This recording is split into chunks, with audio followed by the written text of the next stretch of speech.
Driving লাইসেন্সের পূর্ব শর্ত হল লার্নার বা শিক্ষানবিশ ড্রাইভিং লাইসেন্স। ড্রাইভিং লাইসেন্সের আবেদনকারীর ন্যূনতম শিক্ষাগত যোগ্যতা অষ্টম শ্রেণী পাস।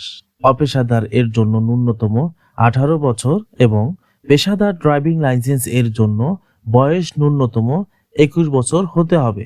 মানসিক ও শারীরিকভাবে সুস্থ থাকতে হবে।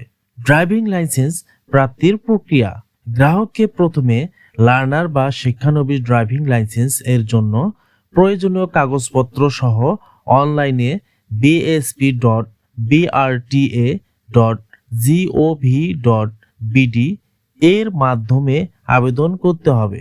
অনলাইন সিস্টেম থেকে তার লার্নার বা শিক্ষানবিশ ড্রাইভিং লাইসেন্স ইস্যু হবে এবং গ্রাহক সাথে সাথেই সিস্টেম থেকেই তার শিক্ষানবিশ ড্রাইভিং লাইসেন্স প্রিন্ট করে নিতে পারবেন।